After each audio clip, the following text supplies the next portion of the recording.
Patrick Donat est notre invité de ce soir pour parler de la création autour de Luc Donat, 25 ans déjà, 25 ans qu'il nous a quittés. Alors, cette création, ça fait un petit moment que vous êtes à travailler dessus, vous, c'est-à-dire toi et d'autres intervenants, musiciens.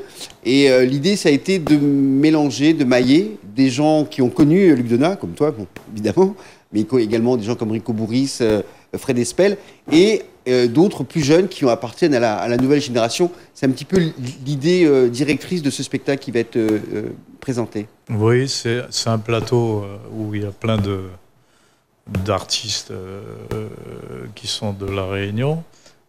Natacha Tortillard, Mathieu Briand à la direction d'orchestre, qui est quelqu'un qui promet dans l'expression musicale internationale, hein, parce qu'il joue, il va jouer aussi bien du brésilien que du cubain ou du Sega, ou évidemment la musique qui lui coule dans les veines, c'est le maloya et le Sega, ça c'était une chose incontournable.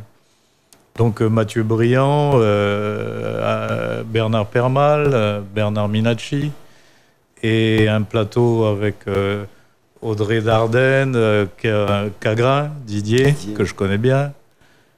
Donc pas mal de gens vont être là, Sandrine, et un pupitre de cuivre, parce que j'ai amené une petite ponctuation sur le fait que les hommages qui ont été rendus à Luc, il y a beaucoup de cuivre des années 60 à 70, même à 75, et on n'en a jamais vraiment tenu compte. Donc c'était l'occasion de mettre des cuivres. Donc on aura un pupitre qui sera tenu à la trompette par Richard Laillant, et aussi Sandrine qui va chanter Je t'aime de Luc. Alors pour réaliser ce spectacle, il a fallu créer quand même un concept, parce que les chansons de Luc Donat sont importantes. Tu disais qu'il était très prolixe, qu'il a beaucoup composé, beaucoup écrit. De son vivant, c'est un musicien qui était un musicien donc vivant, qui tournait beaucoup, qui chantait, qui jouait beaucoup. Ouais. Pour réaliser ce spectacle, il y a eu en fait des périodes. C'est un peu ça que les gens vont retrouver. Il y a des séquences dans Luc Donat, des périodes où on sent une instrumentation différente, on sent également peut-être des textes qui ont évolué, des manières de dire et des choses qui ont un peu changé au fil du temps. Ah, c'est net et clair, parce que des années 60 à 70, la première décennie où il a écrit vraiment, il a écrit un peu plus tôt même. Moi, enfin, je vais pas dire mon âge, mais le temps passe. Et donc, dans les années 60, la première décennie de 60 à 70, il a écrit d'une certaine façon, avec son ami Bernard Verstraat à Paris aussi, qui est flûtiste et arrangeur.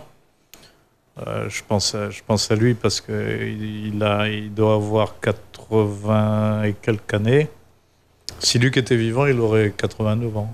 Ah oui. 80, 89, 90. Donc je pense à Bernard aussi, qui était son complice d'époque. Donc 60 à 70, et de 70 à 80, il a beaucoup composé avec René Lacaille, fait pas mal d'enregistrements, dont Sega Mozart, où René Lacaille est à la guitare acoustique, le solo de guitare. C'est René qui joue. Ah, ça, c'est un scoop, je ne savais pas. Ah oui, c'est bien lui. Ça, je garantis. D'accord. Ouais. C'est impressionnant. En tout cas, oui, donc il y a ces périodes. Et du personnage de Luc Donat, parce que dans son tempérament, sa culture musicale, elle est extrêmement riche. En plus, il est venu à la musique, il y a eu le choix en fait entre avoir une fonction tranquille dans une administration, ou la musique, il a préféré déjà une vie plus de troubadour quand même, hein, alors qu'il aurait pu très bien vivre comme un bon fonctionnaire de notre société.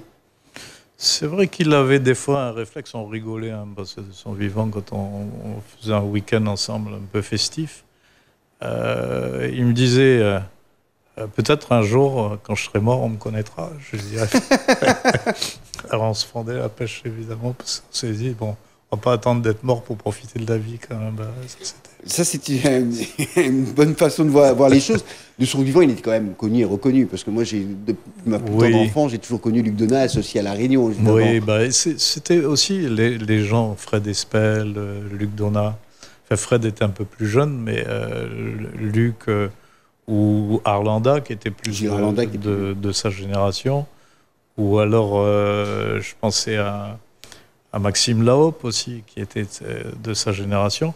Voilà des gens qui ont drivé tout ce que nous sommes aujourd'hui. Dans la façon de penser, d'exister simplement. Hein. Donc voilà le cursus où Donat, à cette époque, c'était aussi... on pouvait sortir qu'avec une compagnie d'avion, on pouvait être écouté que sur une radio, on pouvait ne lire qu'un seul canard, d'après presse écrite. Donc, c'est une autre époque. C'est une autre époque, ouais. Alors, ce qu'il faut retenir également de Luc Donat, en observant son parcours, en écoutant la musique, etc., c'est quelqu'un qui a une formation classique d'abord, puis jazz, qui a été quand même honoré en métropole de l'Académie Charles Cros, c'est pas rien, surtout pour l'époque, c'est quelque chose de très important. Donc il y a eu également une carrière en métropole, où il a fréquenté beaucoup de gens comme Moustaki, comme d'autres. Oui, bien sûr.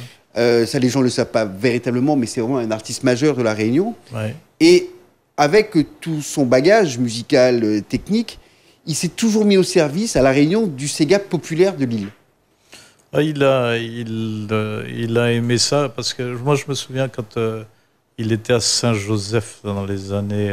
parce qu'il est revenu à La Réunion, on va dire vraiment, en 69, 67, 69, dans ces tranches de période, là, enfin, dans cette période, et tout de suite, il a été pris par la mairie de Saint-Joseph avec Waro, Guy Waro, qui était le célèbre maire de Saint-Joseph, et qui était comme ça admiratif de musiciens. Donc, il avait mis à disposition une sono, un management. Des moyens. Des moyens. Donc, même moi, je jouais à la batterie, j'avais 14 ans à cette époque-là. Et on partait en bus, jouer à Saint-Gilles, à Saint-Joseph. Pour nous, c'était le fait de sortir de Paris, d'aller jouer à Cannes. Ou Une création autour de Luc Donat, 25 ans déjà qu'il nous a quittés. Cela valait bien un spectacle qui sera réalisé et diffusé pour la première fois du côté du Kaloubang et puis sans doute au Tampon et également du côté de Saint-Joseph. Saint-Joseph, on en parlait tout à l'heure justement, Saint-Joseph où il s'était installé pendant de nombreuses années. Oui, il était très très bien reçu à Saint-Joseph. Je me souviens, j'allais le voir, il avait une maison à Cité-Langevin. Donc là, on se retrouvait tous les musiciens parce qu'il y avait effectivement un local prévu pour la répétition des musiciens à cette époque. Dont René Lacaille qui était à la guitare. Alors il y en a un, je pense à lui parce qu'il est toujours à Saint-Pierre et j'adore, c'est Tibra, on l'appelle Tibra, mais c'est Hervé Imar. Ah oui, Tifamla. Oui, bah, au TSA, il songe ça. Bah, c'était lui qui chantait ça, oui, bien sûr. Avec René Lacaille, c'est le groupe Caméléon. Caméléon, voilà. Et donc Hervé, on était en orchestre, c'était fantastique. Il y avait une fusion, une harmonie là-dedans, c'était quand même assez exceptionnel. Et ça se ressent, hein, ça se ressent parce que quand on écoute, il y a eu quelques 45 tours qui sont sortis de ce fameux studio royal qui porte le nom du cinéma actuel en fait. Hein. Oui, c'est ça. Et ça se ressent, qu'il y a une bonne énergie, il y a une bonne dynamique, les musiciens sont bien ensemble, à mon avis vous étiez détachés de pas mal de problèmes matériels. Et ça sent qu'il y a une véritable dynamique qui s'est installée, ça sent dans la musique. Alors moi, c'était une époque qui a marqué les années 70 ensuite. Moi, je passais un diplôme d'électrotechnicien à l'époque, donc j'étais plutôt en train de chercher ce que j'allais faire plus tard. Mais en 72, je suis parti à Paris et eux, ils ont continué à enregistrer. Et par contre, j'avais fait Oté Marie-Rose à Paris pendant ce temps-là. Ça a été un moment assez fusionnel. Parce qu'on partait, mais en même temps, on n'avait pas l'impression de partir. On restait au pays quand même. Alors, pour revenir à cette fameuse création, on a dit tout à l'heure qu'il y a plusieurs tableaux qui vont être dressé avec des périodes qui ont marqué le parcours de Luc Donat. Pour rassembler tous les artistes et musiciens, parce qu'on en dénombre environ une quinzaine, c'est quand même pas une petite production, c'est pas simple. Comment se déroulent les répétitions et au final, la sélection des chansons, comment elle s'est faite? Parce que ça a dû être un petit casse-tête quand même. Bah, enfin, moi, j'ai demandé à Mathieu, qui est à la direction musicale, qu'on allait faire une sélection des années 60 à 70 et de 70 à 80. Donc il y aura une partie si on peut appeler ça 2-7 quelque part, mais il y aura une partie des 60 à 70 et de 70 à 80. Avec Mathieu qui m'a fait des propositions sur le choix des chanteurs et de leur tonalité pour qu'ils se sentent vraiment confortables dans l'interprétation. Voilà. Donc on va le faire. Pardon, excusez-moi. On va le faire et les premières répétitions, tout est déjà bien écrit sur papier et tout, c'est un gros travail déjà en amont. Pour que les artistes et les musiciens arrivent et que tout soit déjà en place, voilà, c'est ça. C'est important. Donc, pour la qualité de la répétition elle-même et de la qualité du spectacle d'où l'écriture et tout. Exact. Voilà. En plus, il y a de très beaux musiciens on les a nommés tout à l'heure. Ouais. Tout se fera très acoustique. Voilà, c'est un choix aussi. Oui. C'est un choix aussi parce que Luc n'a pas cherché à faire trop électrique à l'époque et je pense que aussi reprendre les choses un petit peu sur le domaine de l'acoustique, c'est quand même sympa. Donc d'où l'envie d'avoir des cuivres, trompettes, bugles, saxophones tenus par Luc Joly et flûte, où il y avait beaucoup de flûte aussi dans les arrangements, à l'époque avec Bernard Verstraete.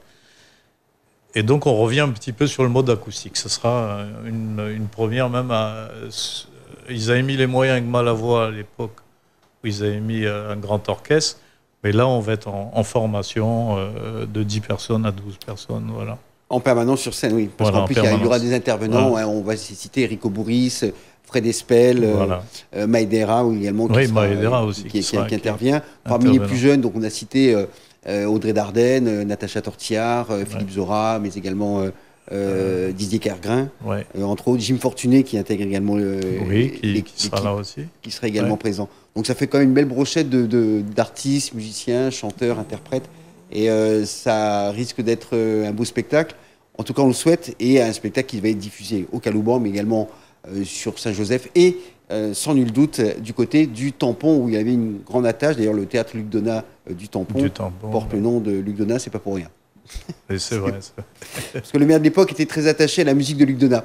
En tous les cas, rendez-vous donc, Islay, rendez-vous son prix, le 26 pour le Calouban et un peu plus tard pour les autres dates. Et je pense que le public appréciera à sa juste valeur le travail qui a été réalisé et l'artiste qu'a été Luc Donat, qu'il faut non seulement rendre hommage, mais jouer, écouter, interpréter, parce que plus l'interpréter, plus il sera présent dans la mémoire et l'esprit des gens. Et c'est un petit peu la volonté, 25 ans après, de surtout garder la mémoire de Luc Donat, comme bien d'autres, parce qu'on a une grande richesse artistique à La Réunion.